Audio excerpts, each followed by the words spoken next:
Oi, minha gente! Nesse vídeo de hoje nós vamos falar de duas expressões que muitas vezes as pessoas não sabem como usar, que são as palavras tampouco e tão pouco. Essas duas palavras são usadas em contextos diversos, com sentidos e finalidades diferentes.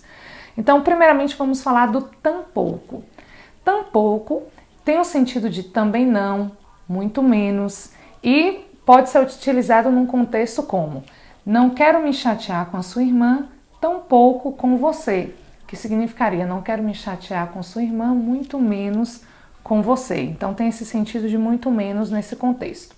A outra expressão é a palavra tão pouco. Nesse caso aí você tem a palavra tão, que enfatiza a palavra pouco. É algo do tipo muito pouco. Vamos a um exemplo. Você estudou tão pouco, continue a estudar. Então, nesse caso, é como se eu tivesse: você estudou muito pouco. Dá no mesmo. Essa expressão também pode variar em frases do tipo: tenho tão pouca vontade de ver esse filme. Então, tão pouca, a gente percebe a palavra pouco aí variando, flexionando. Ou então, tenho tão poucos motivos para confiar em você. Tenho tão poucos motivos para confiar em você, poucos concordando com o motivo, e também pode flexionar. Então, a palavra tão pouco, junta, escrita junta, ela não pode flexionar, é um conectivo. E a expressão tão pouco, a gente pode ter tão pouco, tão poucas, tão poucos. A depender do contexto, você vai flexionando.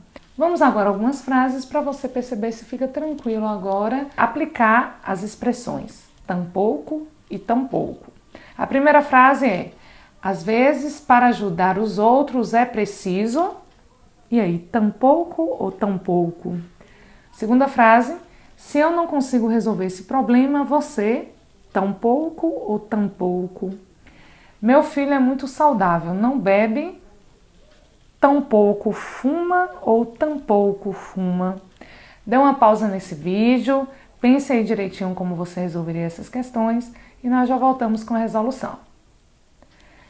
Bom, na primeira frase nós temos: às vezes, para ajudar os outros é preciso tão pouco. É como se nós tivéssemos: é preciso muito pouco.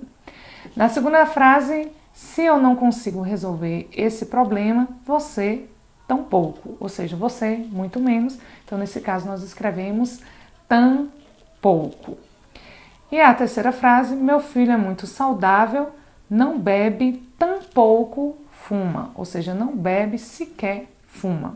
Então, aí nós temos a aplicação das expressões tão pouco e tão pouco. Só uma curiosidade: a expressão tão pouco em Portugal pode ser utilizada com hífen, escrita tão pouco. Ela pode ser encontrada em alguns dicionários também dessa forma. Tão pouco, com hífen, significa a mesma coisa que tão pouco. E aí você pode também empregar com os mesmos sentidos. Mas a versão brasileira usa a expressão junta e sem hífen, ou seja, tão pouco. Essa foi a dica de hoje e até a próxima dica.